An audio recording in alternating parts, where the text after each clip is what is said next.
उर्मिला जी रसोई घर में अपने पति संदीप के लिए चाय बनाने जा रही थी। तभी डोर बेल बजी और वो दरवाज़ा खोलने चली गई।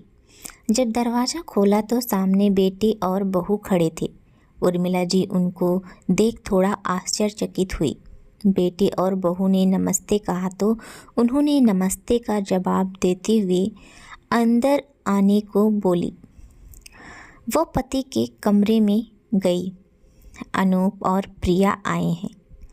उर्मिला जी कमरे में घुसते हुए पति दीपक जी से कहा। दीपक जी ने अखबार चेहरे से हटाकर पत्नी की तरफ थोड़ा गुस्से से पूछे, वो लोग क्यों आए हैं, उनका क्या है? यहाँ थोड़ी तल्खी से बोले, आता हूँ बाहर। क्यों गुस्सा हो रहे, जाने दें। आपके बेटा बहू। और अभी आगे पति से कुछ कहती कि दीपक जी ने ठोक दिया। बस करो उर्मिला, कितना सब्र करोगी? कभी तो जुबान से कुछ कह दिया करो। किस मिट्टी की बनी हो? दीपक जी बाहर आए तो ड्राइंग रूम में अनूप और निया, उनके बेटा और बहू बैठे हुए थे। पिता को देखते ही दोनों उठे और पांव छूने के लिए झुके। ठीक है, बैठो, कहते हुए दीपक जी एक सोफे पर बैठ गए। उर्मिला जी किचन की तरफ चल दी। जब तक उर्मिला जी चाय और कुछ खाने पीने लेकर नहीं आई, तब तक कमरे में गहन चुप्पी छाई रही। उर्मिला जी ने पूछा, और सब ठीक है? आज 5 साल के बाद हमारी याद कैसे आ गई? अनूप ने पहले माँ की तरफ देखा, फिर पापा की तरफ देखा और बोला, याद तो मम्मा बहुत दिनों से आ रही थी, पर हिम्मत आज ही कर पाए हैं आपके सामने आने की। और अनूप अचानक उठकर पापा के पास गया और उनके पैर पकड़कर बिलख उठा। प्रिया ने मुंह नीचे कर लिया, उसकी भी आंखों में नमी थी। दीपक जी ने कुछ नहीं कहा। उर्मिला जी की आंखों में आश्चर्य था। कुछ पूछते कि अनूप की आवाज़ आई, पापा थैंक यू। शब्द बहुत छोटा है, पर आज आपकी वजह से ही सिर उठाकर सबका सामना कर पा रहा हूँ। अगर आपने वक्त पर हमारी सहायता न की होती, 20 लाख न दिए होते तो पापा आज मैं जेल में होता। उर्मिला जी ने चौंक कर पति की तरफ देखा। 20 लाख रुपए कब दिए, क्यों दिए, ये मुझे नहीं पता, और आपने मुझे बताया भी नहीं। अब आश्चर्यचकित होने की बारी अनूप और प्रिया की थी। दीपक जी की आवाज़ आई, हाँ नहीं बताया, क्योंकि तुम तब तनाव में आ जाती जब मैं तुम्हें ये बताता कि हमारे इस साहबजादे ने लाखों रुपए लोन लिया था एक फाइनेंस कंपनी से, जिसे ये चुका नहीं पाया और कंपनी ने इस पर केस कर दिया था, तो मैंने वो चुका दिए। बस। नहीं पापा, बस नहीं, आपको नहीं पता आपने हमारे लिए क्या किया है। जब सब ने हमारी सहायता करने से मना कर दिया, तब आपने ही बिना कुछ जताए हमें इस मुसीबत से निकाला। मैं और प्रिया आज उसी के लिए आपके पास आए हैं। हम दोनों ने आपके साथ जो किया, उसके बाद भी आपने हमारी सहायता की, वो हमारा सिर झुकाने के लिए काफ़ी है। हम माफ़ी मांगने आए हैं। आप दोनों प्लीज़ हमें माफ़ कर दें। जो हुआ उसे भूल जाइएगा। आगे से ऐसी गलती फिर नहीं होगी। हम फिर इकट्ठे रहेंगे। आपको शिकायत का कोई मौका नहीं मिलेगा। हम। दीपक जी ने हाथ उठाकर अनूप को इशारा किया। नहीं, माफ़ तो मैं तुम्हें मरते दम तक नहीं करूँगा। तुमने मुझे कुछ कहा होता तो शायद मैं सह भी लेता। तुमने और तुम्हारी बीबी ने अपनी इस माँ पर सोने के कंगन का चोरी का इल्ज़ाम ही लगा दिया। तुम भूल गए थे कि तुम्हारी इसी माँ ने तुम्हारी बुआ के लिए अपना सारा सोना तुम्हारे दादा दादी के हाथ में रख दिया था कि घर की इज्जत का सवाल है। सोना तो ज़िंदगी में भी कभी भी बन जाएगा, पर आपकी पगड़ी में उछलने नहीं दूंगी।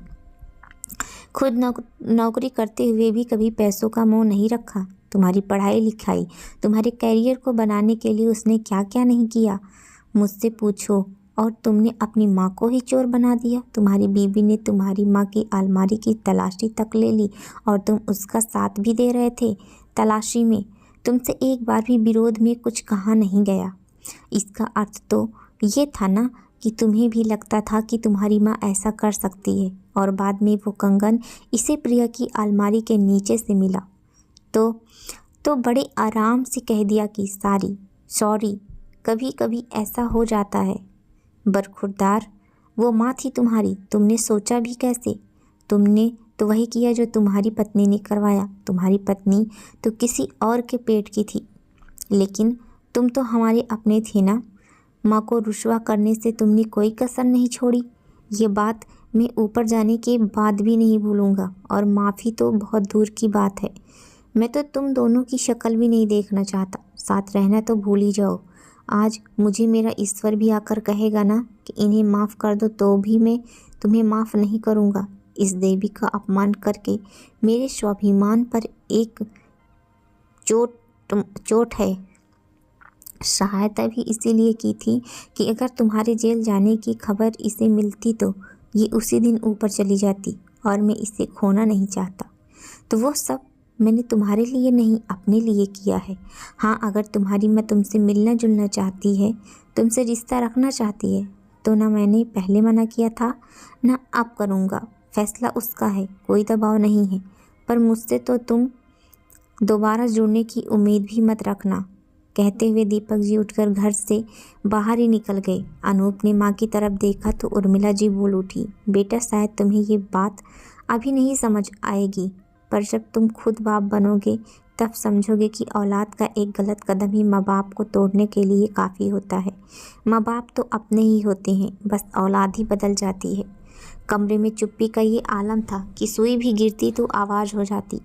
उर्मिला जी भी कमरे से निकल कर अपने कमरे में, क्योंकि बेटा और बहू का मोहब्बत अपनी जगह, लेकिन उनकी भी कोई इज्जत थी अपनी नज़र में। अगर आज वो बेटे को माफ़ कर देती तो खुद की नज़र में कभी उठ नहीं पाती। प्रिया और अनूप भी उठकर अपने घर चले आए। अब उनकी यही सज़ा थी, माँ बाप की माफ़ी के बिना ज़िंदगी गुजारनी। बच्चों को अपने माँ बाप को कुछ कहते हुए सोचना चाहिए। जो माँ हमें हर धूप छाँव से बचाती है, उसको चोर कैसे बना सकते हैं।